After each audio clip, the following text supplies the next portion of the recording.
너희 담대함을 버리지 말라, 이런 제목으로 말씀드립니다.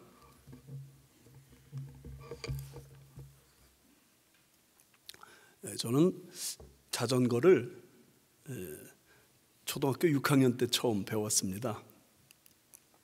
처음 배울 때는 정말 두려운 마음이 많았는데 그 자전거를 배우고서 얼마나 기분 좋았는지 모릅니다. 지금도 가끔 자전거 탈 때는 정말 기분이 좋습니다. 왜냐하면 이 걷기만 하다가 자전거를 타니까 삶의 새로운 지평이 열리는 것 같아요. 그런데 그 자전거를 배우면서 또 즐기면서 제가 깨달은 그 교훈들이 몇 가지 있습니다. 첫 번째는 뭐냐면 자전거는 어떻게 배우는가? 넘어지면서 배운다. 다치면서 배운다 하는 겁니다. 안 다치면 좋죠. 또 자전거를 타다가 다치면 또 크게 다치는 면도 있죠. 그러나 그거 무서우면 자전거 못 배웁니다. 그거는 자동차 사고 무서워서 자동차 운전 안 배우는 거하고 마찬가지입니다.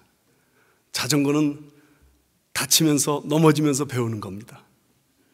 그런가 하면 자전거는 특이하게도 넘어지는 쪽으로 핸들을 틀어야 돼요. 사람은 무슨 사고가 생기면 꼭 반대쪽으로 몸을 틀게 돼 있습니다. 자동차 사고가 나도 자기도 모르게 반대쪽으로 몸을 틀게 돼 있습니다. 그런데 자전거 탈 때는 넘어지는 쪽으로 몸을 틀어야 되고 핸들을 틀어야 됩니다. 만약에 반대쪽으로 틀면 진짜 넘어집니다. 그러나 이상하게도 자전거가 넘어지는 쪽으로 핸들을 틀면 자전거가 다시 일어납니다. 제가 배운 겁니다.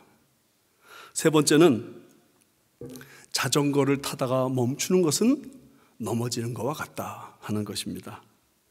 자전거가 서 있으려면 계속 달려야만 합니다. 달리지 않는 자전거는 넘어지게 돼 있다. 자전거 타기를 통해서 이런 교훈을 받으면서 인생도 자전거 타기와 같다. 신앙생활도 자전거 타기와 같다. 그런 생각을 하게 됩니다. 가만히 생각해 보십시오. 인생도 신앙생활도 자전거 타는 것과 같은 게 넘어지면서 배우는 거예요. 시험 당하고 곤란 당하고 어려움 당하면서 아, 이게 인생이구나. 또 이렇게 하는 게 신앙생활이구나. 이거 배우지. 온실 속에 있는 신앙인들, 온실 속에 사는 인생은 인생이 뭔지 잘 모릅니다. 그런가 하면 자전거도 넘어지는 쪽으로 핸들을 틀어야 그 자전거가 일어나는 것처럼 우리 인생의 문제들에 대해서도 피하려고 하면 문제가 더 복잡해지고 어려워집니다. 그래서 제가 자꾸 강조하고 주장하는 것은 인생의 모든 문제를 전공법으로 대처하라. 그 문제 직면해 보면 큰 문제 아닌 거예요. 신앙생활도 마찬가지예요. 어려움 생기면 그 문제 적극적으로 직면해서 빨리 풀면 간단한데 자꾸 도망가려고 하고 안 풀려고 하니까 더 어려워지는 거예요. 세 번째, 자전거는 서 있으려면 달려야 되는 것처럼 인생도 신앙생활도 마찬가지예요. 제대로 서고 싶으세요? 그러면 앞으로 전진 또 전진 하셔야 되는 줄 믿습니다. 여러분, 그런 의미에서 오늘 우리는 신앙생활 어떻게 해야 쉬지 않고 앞으로 나갈 수 있겠는가? 이런 문제를 가지고 오늘 본문 말씀을 좀 생각하려고 하는데 여기 29절과 32절 끝에 생각하라는 단어가 2번 나옵니다. 생각하라, 생각하라. 그런데 똑같은 생각하라인데 그 용법이 좀 달라요. 첫 번째 생각하라는 말씀은 경고의 의미로 말하는 겁니다. 두 번째 생각하라는 단어는 격려의 의미로 말하는 겁니다. 첫 번째는 경고하기 위해서 생각해라, 생각. 두 번째는 격려하기 위해서 생각해라. 여기 이 말씀을 둘로 나눌 수 있는데 26절부터 31절까지 신앙생활 하다가 중단하는 사람들 왜 중단하게 됐는가? 왜 멈추게 됐는가? 왜 패배하게 됐는가? 생각하라. 이 생각 제대로 하지 않으면 당신도 패배하게 되고 당신도 멈추게 된다. 경고의 말씀입니다. 여기 32절부터 39절까지 말씀은 반면에 승리한 신앙인들의 이야기를 하면서 여지껏 달려온 그 발걸음 계속 잘 달려가기 위해서 어떻게 해야 되는가? 격려하는 의미로 생각하라 말씀하시는 겁니다. 그럼 첫째로 이 앞에 부분에 나오는 사람들, 왜 그들은 신앙생활 하다가 실패했는가? 경고가 무엇인가? 여기 26절 말씀을 보세요. 우리가 진리를 아는 지식을 받은 후 짐짓 죄를 범한 즉 다시 속죄하는 제사가 없고. 진리를 안단 말이에요. 이 말은 결국 예수 그리스도를 믿게 됐다 그런 말입니다. 그래서 예수 그리스도를 통해 구원받는다는 사실을 알게 된 겁니다. 예수 그리스도를 통해서 용서받는다는 사실을 알게 된 겁니다. 십자가 보혈의 의미를 뭔지 알게 됐다는 것입니다. 그런데 짐짓 죄를 범한 즉, 이 짐짓 죄를 범한다는 게 뭡니까? 다른 성경으로 보면 일부러 계속 죄를 짓는다면 그렇게 설명합니다. 또 다른 성경, 죄를 용서받을 수 있는 이 진리를 알고도 다시 구세주를 거부하고 죄를 계속 범한다면. 영어 성경으로는 willfully, 의도적으로, 고의적으로 죄를 짓는다면 그런 말입니다. 반항적으로 하나님께 대해서 반항하는 마음이 있는 거예요. 고의적으로 하나님이 싫어하시는 거 뻔히 알고 있는 거예요. 그런데도 만약에 죄를 범한다면 이런 사람들에 대해서는 성경 뭐라고 말씀하시는가? 다시 용서받을 수 있는 제사가 없다. 그리고 심판과 맹렬한 불만 기다리고 있다.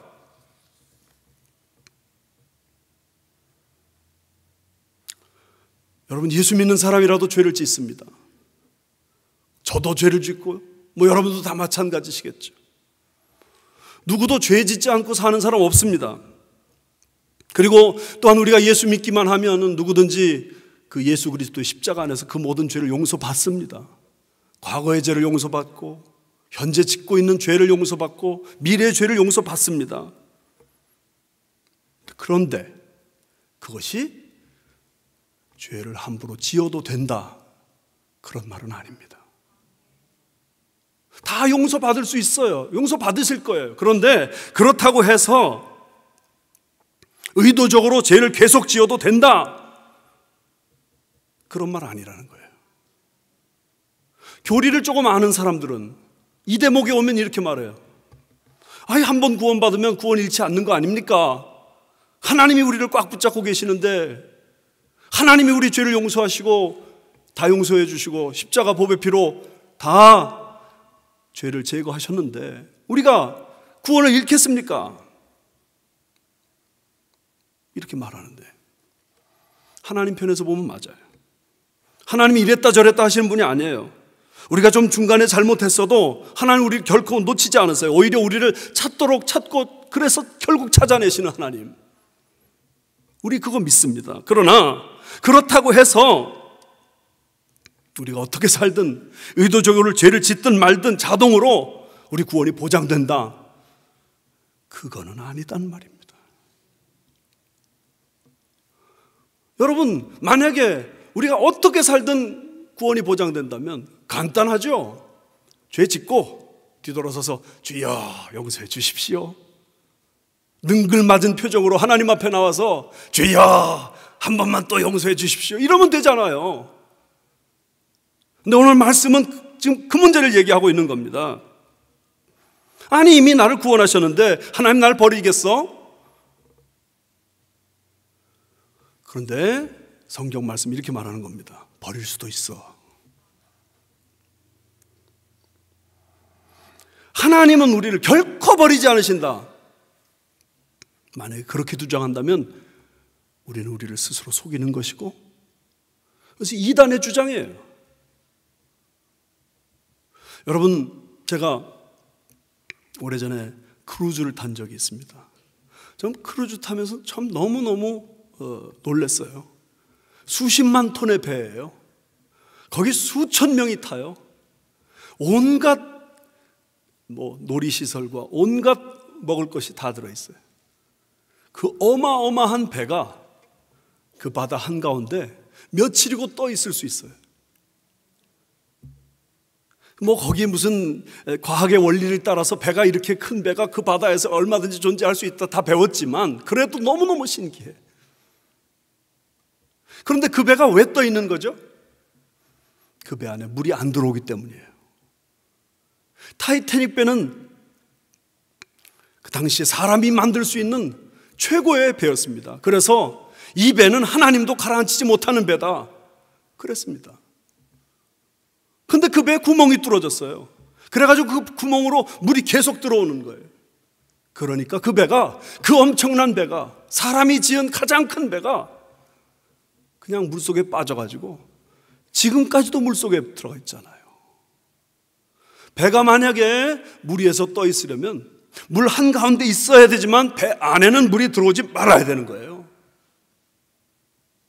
우리 예수 믿는 하나님의 자녀들도 마찬가지예요. 내가 의도적으로, 고의적으로 죄를 자꾸 짓고 또 짓고 그 죄를 즐기고 또 죄를 짓는데 그래도 나는 구원받았어. 이게 통할까요? 로마서 1장 28절에 하나님은 마음에 하나님 두기를 싫어하며 함부로 사는 사람에 대해서 이렇게 처리하십니다. 그 상실한 마음대로 내어버려 두사. 하나님이 정말 사랑하시는 사람은요, 죄 짓잖아요. 금방 하나님이 때리세요. 사생아가 아니면 하나님이 징계하신다고요. 그런데 어떤 사람은 죄를 지으니까 계속해봐라. 계속해봐라. 그냥 방치해버리시는 거예요. 이걸 유기라고 그래요. 유기, 버려두신. 그런데도 불구하고 구원 받죠. 그렇게만 주장하실래요? 성경에 보면 성령 회방죄가 있어요. 이 성령 회방죄는 사하심을 얻지 못한다. 분명히 말씀하세요. 이런 죄가 계속될 때 신앙생활은 실패로 돌아가고 영영 버림받을 수도 있다. 이것이 오늘 히브리서의 경고입니다. 우리는 우리의 의지를 가지고 행위를 통해 구원받는 거 아닙니다. 그러나 내 마음으로 믿고 입으로 시인하는 그 모든 것, 우리의 의지를 가지고 행한 거예요. 우리의 의지로. 예수님 믿습니다. 나의 구세주십니다. 그런데 그 동일한 의지를 가지고 의도적으로 주님을 부인하는 짓을, 주님 앞에 죄 짓는 짓을 계속 반복적으로 한다면 어떻게 되겠는가? 히브리서 6장에서 우리는 이 말씀을 이미 배웠습니다. 3절부터 6절까지 한번 빛을 받고 하늘의 은사를 맛보고 성령에 참여한 바가 되고 하나님의 선한 말씀과 내세의 능력을 맛보고도 타락한 자들은, 은혜 받을 거 다 받았어요. 경험할 거 다 경험했어요. 은사가 충만해요. 그런데도 불구하고 타락한 자들에 대해서 다시 새롭게 하여 회개하게 할 수 없나니 이는 그들이 하나님의 아들을 다시 십자가에 못 박아 드러내놓고, 옛날 성경으로는 현저히 욕되게 함이라. 십자가에서 주님이 날 위해 죽으셨어요. 그 은혜를 내가 알아요. 그런데 그 십자가에 못 박힌 주님을 내가 드러내놓고 현저히 욕보이고 있는데 그래도 나는 구원받았다?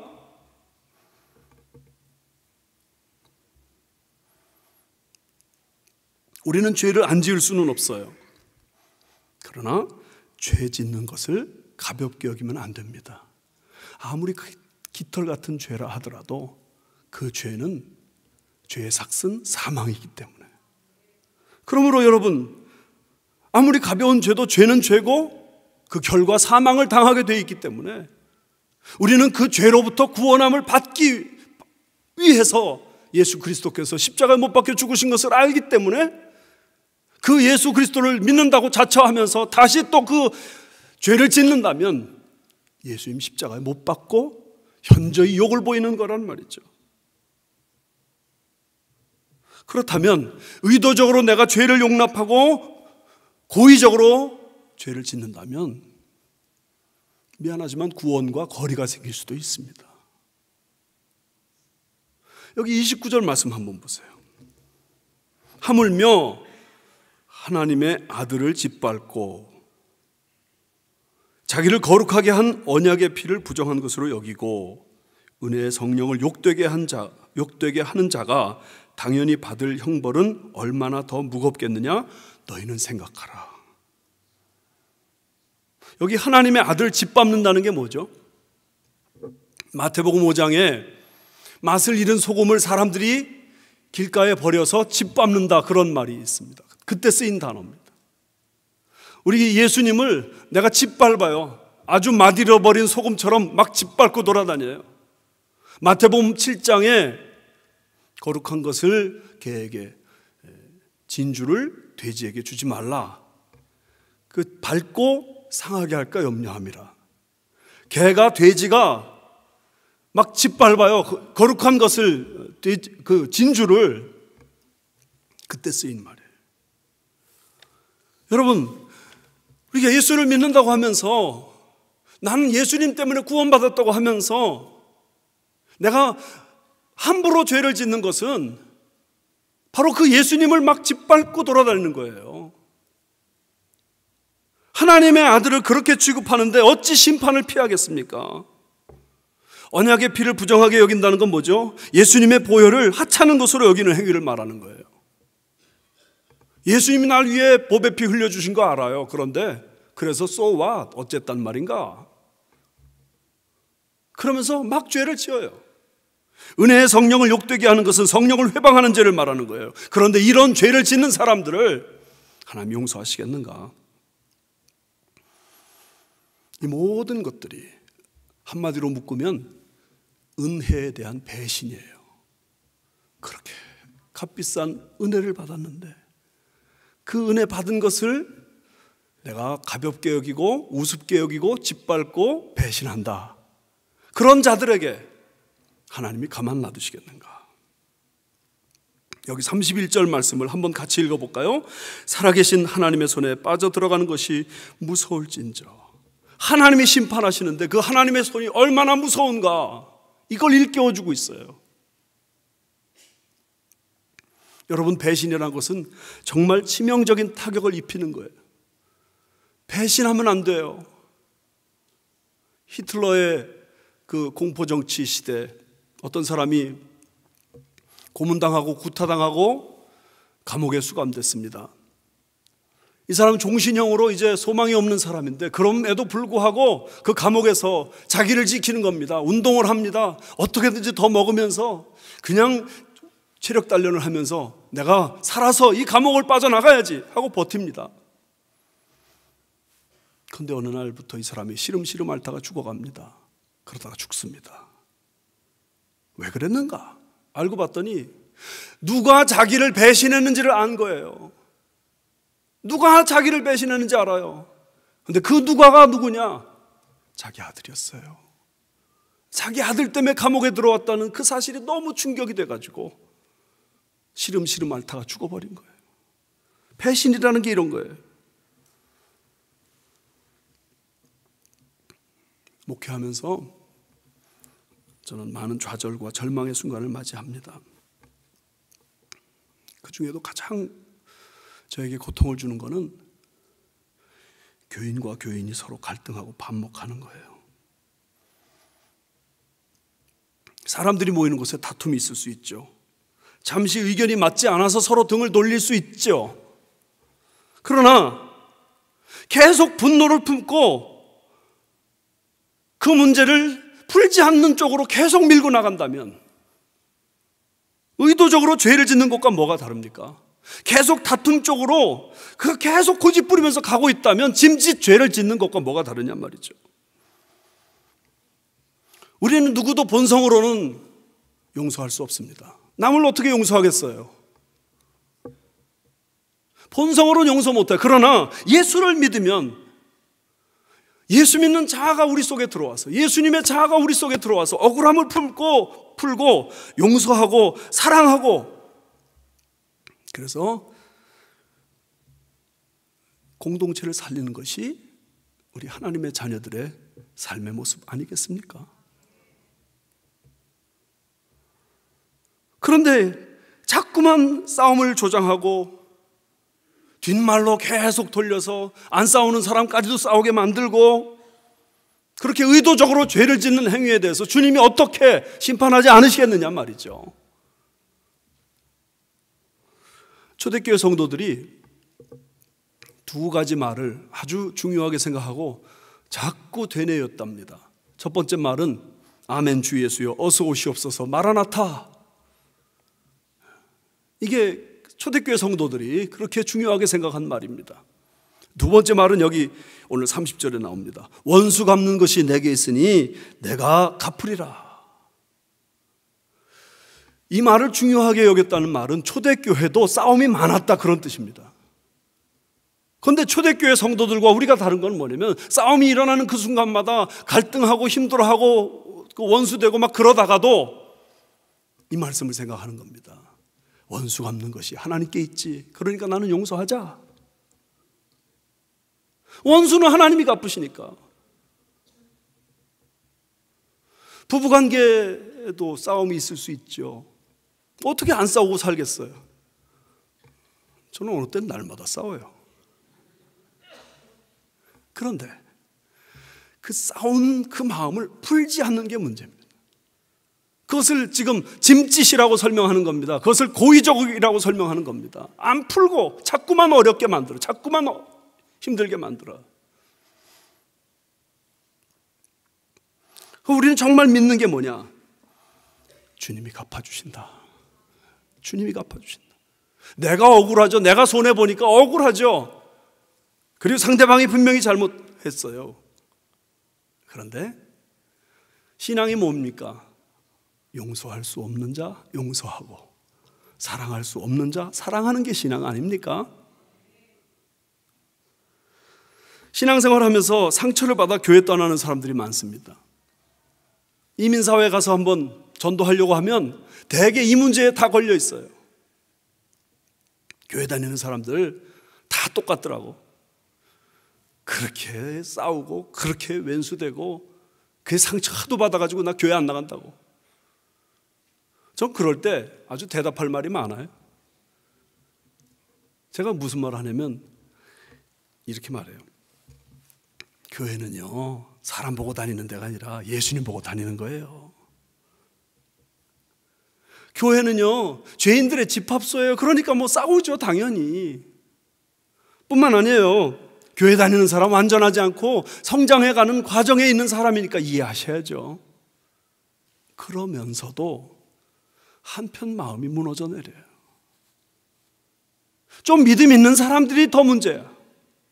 좀 교회에서 앞장서서 봉사하는 사람들이 더 문제야. 그분들 때문에 믿음 약한 사람들 교회 떠난단 말이에요. 의도적으로 억울함을 풀지 않고 끊임없이 등지고 싸우고 사사건건 부닥치고 그런 모습을 보고 주님이 어찌 심판하지 않으시겠냐고요. 여기 주님이 말씀하시는 거예요. 짐짓 죄를 범한즉. 그런 자들에게 경고하시는 거예요. 그러다가 정말 신앙생활 다 깨진다. 교회 다 깨지고 가정 다 깨지고. 그러므로 여러분, 우리는 다 연약하기 때문에 죄를 지을 수 있고 싸울 수 있어요. 그러나 이 말씀 기억하세요. 고의적으로 계속 그걸 붙들고 물고 늘어지고 이거는 피해야 될 줄 믿습니다. 두 번째, 그들은 또한 어떻게 앞으로 계속 나갈 수 있었는가? 격려가 무엇인가? 여기 32절 말씀 보세요. 전날에 너희가 빛을 받은 후에 고난의 큰 싸움을 견뎌낸 것을 생각하라. 견뎌냈다고 그래요. 견뎌냈어요. 이걸 인내라고 하죠. 여기 36절 말씀 보세요. 너희에게 인내가 필요하면 너희가 하나님의 뜻을 행한 후에 약속하신 것을 받기 위함이라. 우리는 왜 인내해야 되는가? 하나님의 약속이 있어요. 근데 그 약속이 나의 것이 되려면 그 사이에 인내가 필요하다. 인내하지 않고는 아무도 이 약속하신 것을 받을 수가 없어요. 인내란 무엇인가? 눈에 보이지 않고 귀에 들리지 않고 손으로 잡히지 않는 그것. 그러나 하나님이 약속하셨으니 내게 주어질 줄 믿고 기다리는 것. 이게 인내입니다. 여러분, 그런 면에서 사실 초대교회 성도들은 엄청난 핍박과 환난 속에 이미 들어가 있는 사람들이었어요. 그래서 여기 32절에도 고난의 큰 싸움을 견뎌냈지 않는가 하면서 그때를 생각하라는 겁니다. 이미 과거에 그렇게 큰 고난을 겪었는데 지금 또 못 이기겠는가? 여기 33절부터 계속 보면 비방과 환난으로 그래서 사람들에게 구경거리가 되고요. 또 그런 형편에 있는 사람들과 사귀는 자가 되고요. 또 갇힌 자를 동정하고요. 소유를 빼앗기는 것도 심지어 기쁘게 여긴대요. 왜요? 더 낫고 영구한 소유가 있는 줄 알미라. 지나온 과거 생활 속에서 그렇게 힘들고 어려운 시간들을 인내로서 잘 버텨왔어요. 그런 이들에게 지금 한 번 더 말하는 것입니다. 여지껏 잘 참아온 것처럼 앞으로 계속 참으라. 견뎌라. 버텨라. 끝까지 인내해라. 이게 주님의 교훈이에요.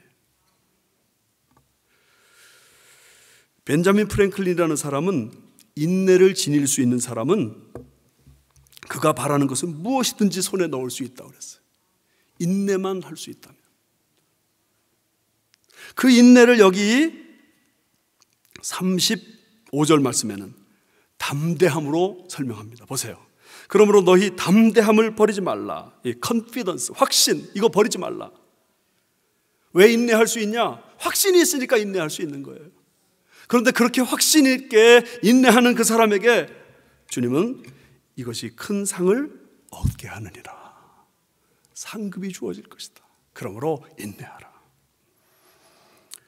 브룩 앨리슨이라는 자매가 있습니다.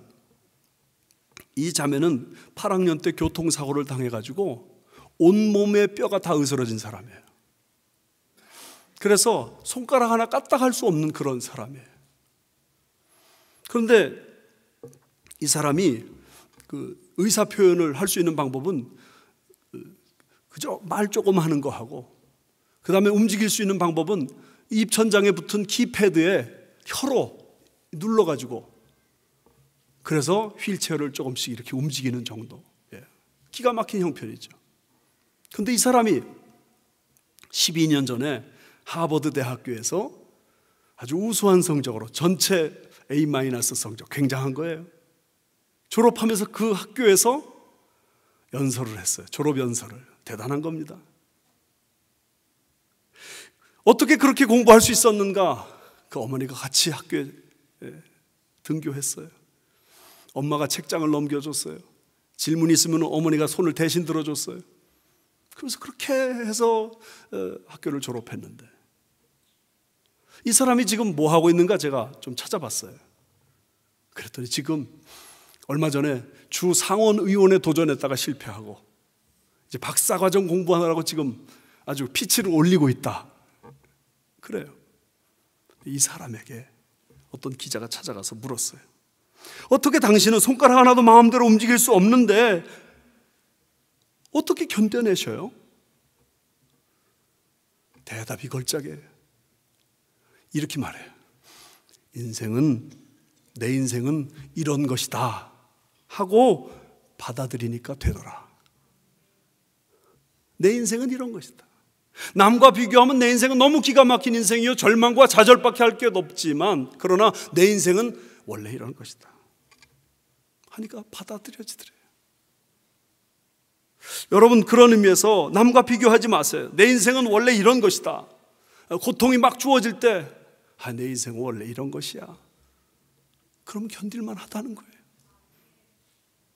너무 막 이런저런 문제 때문에 막 힘들 때 내 인생은 원래 이렇게 돼 있는 거야. 이게 지금 정상 코스야 생각하면 감당할 수 있을 만하다는 거예요. 어제 제가 남가주 교회협의회에서 주최하는 집회를 참석을 했습니다. 그랬더니 강사 목사님이 등단하자마자 자기 생에 절대로 잊을 수 없는 한 사람이 있답니다. 제가 귀를 세워서 그 말을 들었는데,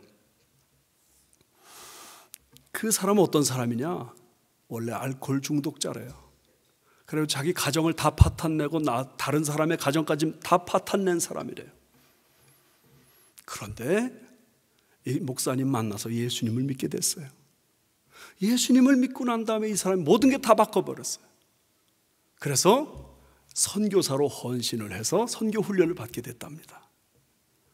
선교 훈련을 받는 도중에 앞불사 암에 걸린 게 발견됐어요. 복수가 차오르고 얼굴이 새카매지고 알고 보니까 말기암이에요. 이제 죽을 것 같은 상황이 된 거예요. 병원에서 이제 당신 얼마 못 삽니다 그랬는데 이분이 그 선교 훈련을 중단하지 않고 계속 받았어요. 선교 훈련 받으면서도 골목골목 다니면서 전도를 했어요. 선교 훈련 마쳤는데 죽지 않았어요. 여전히 배는 복수가 가득 차고 얼굴은 새카매지고. 그래서 이 사람은 자기 몸 가누기도 어려운 사람인데 교회에다가 특별히 요청해서 중국의 제2의 나환자촌이 있는 한중이라는 곳에 선교사로 나갔어요. 그 나환자촌에 가서 이 사람이 한 일은 무엇이냐? 그 나환자들의 배설물, 똥오줌, 그거 전부 그 사람들 다 바켓스에 받아가지고 갖다 버리는데, 그거 버리는 일을 한 거예요. 그 나환자들은 머리에 고름이 많은데, 그러니까 머리 깎기가 얼마나 힘들어요. 근데 이발기계를 여러 대 구해다가 계속 머리 깎아주는 일을 했다는 거예요. 그러다 보니까 나중에 이 나환자들이요, 이 사람을 만나면 저기 예수가 온다 그렇게 말을 하더래요. 나환자들은 그 고름이 막 질질 흐르는 사람들이니까 그 사람들 가까이 가면 시체 썩는 냄새가 난대요. 그런데 그런 나환자들에게 다가가서 허그하고, 그리고 그 환자들이 필요를 채워주고 계속 도와주고, 그러니까 그 지역 사람들이, 심지어 장님도 이 사람만 나타나면 저기 예수가 온다 그렇게 말할 정도가 됐대. 선교 사역 마치고 이제 정말 죽을 것만 같은 상황이 되니까 한국으로 돌아왔는데, 한국에 돌아와서 막노동을 했대요. 배는 복수가 차고 얼굴은 새카만데 막노동을 했어요. 목사님이 깜짝 놀라서 당신 돈 없어서 그러냐, 내가 돈 보내줄게. 그런데 그 분이 그냥 결국 돌아가시고 말았어요. 나중에 알고 보니까 막노동 왜 했느냐, 하루 일당 5만 원인데 그거 벌어가지고 가난한 사람들에게 나눠주기 위해서. 목사님이 보내준 그 돈 100만 원도 다 가난한 사람 나눠줬대요. 여러분, 정말 우리가 힘들다고 말하고 어렵다고 말하지만 우리 인생의 터닝 포인트는 어떻게 주어지느냐? 내가 예수 그리스도를 믿음으로 주어지는 줄 믿습니다. 예수 그리스도를 정말 믿는다면, 그 주님과 함께 내 인생을 계속 나가고 있는 사람이라면 딴 건 못해도 내가 인내하고 견디고, 오늘 내 삶은 하나님이 주신 삶이다, 내 삶은 원래 이런 것이다, 버티는 가운데 선한 인도 받으실 줄 믿습니다. 지난주에 중국의 조현직 교수님의 선교사님의 부인 윤인봉 선교사님이 돌아가셨습니다. 우리 교회도 여러 번 오셨고 또 간증도 하고 설교도 하고 그러셨습니다. 근데 그분들은 저랑 중국에서 같이 사역하신 분들인데 저보다 1년 먼저 중국에 들어가셨습니다. 제가 중국에 딱 도착했을 때 그 윤인봉 선교사님의 간증문을 읽고 많은 은혜를 받았습니다. 1992년도였는데 그때는 중국에 수도라는 게 사정이 너무 나빠가지고 그저 수도물이 나오는데 다 흙탕물이에요. 그러니까 이 윤인봉 선교사님이 그 흙탕물 때문에 늘 불평하는 거예요. 생각해 보세요. 미국에서 편안하게 잘 살고 계시던 분이 중국 땅에 들어가서 흙탕물로 계속 설거지하고 흙탕물로 옷 빨고 흙탕물로 목욕하고 하니 얼마나 기가 막혀요. 계속 불평하는데 더운 여름날 그 수돗물이 또 끊어지더래요. 탁 끊어지고 며칠 동안 설거지 한 번도 못하죠. 옷도 못 빨죠. 집안 청소도 못하죠. 무엇보다 고통스러운 건 화장실의 변기에 그 냄새 나는 것들이 안 없어지는 거예요. 막 며칠을 막 죽을 맛이었어요. 근데 며칠 만에 그 흙탕물 수돗물이 나오더래요. 그 흙탕물 수돗물을 받아들고는 이분이 막 너무 기뻐가지고, 야, 흙탕물로 설거지해도 이게 얼마나 좋으냐. 흙탕물로 목욕하고 흙탕물로 빨래하고 흙탕물로 청소하고 그러면서 할렐루야 콧노래를 불렀다. 그 간증을 제가 읽었는데 그분들이 그렇게 그곳에서 20년을 살았어요. 그리고 하나님의 앞에 부름받아 지난주에 돌아가셨어요. 중국 사람들이 그분들을 선대했겠어요? 안정된 삶이 있었겠어요? 계속 위협과 공갈과 공포 분위기 속에서 사역하는 가운데 끝끝내 버티고 사명 다 하더니 하나님이 부르심에 갔어요. 선한 싸움 다 싸우고 달려갈 길 다 달려가고 믿음을 지켰으니 이제 후로는 그를 위하여 의의 면류관이 예배된 줄 믿습니다. 우리도 하나님이 그렇게 인내하기를 요구하시는 거예요. 나만 세상에서 제일 어려움 당하는 사람이라고 생각하지 마세요. 내 어려움은 상대적으로 생각해보면 굉장히 작은 어려움일지 몰라요. 배부른 흥정일지 몰라요. 그러므로 내 삶은 원래 이런 것이다 하고 이것을 받아들이기 시작할 때 찬송이 회복되고 신앙생활은 다시 힘을 얻을 줄 믿습니다. 여기 39절 말씀 보세요. 우리는 뒤로 물러가 멸망할 자가 아니요 오직 영혼을 구원함에 이르는 믿음을 가진 자니라. 우리 망하지 않을 거예요. 망할 수가 없는 것이 그리스도인의 삶이에요. 그러므로 경고합니다. 짐짓 죄를 짓지 마세요. 의도적으로 고의적으로 죄를 짓지 마세요.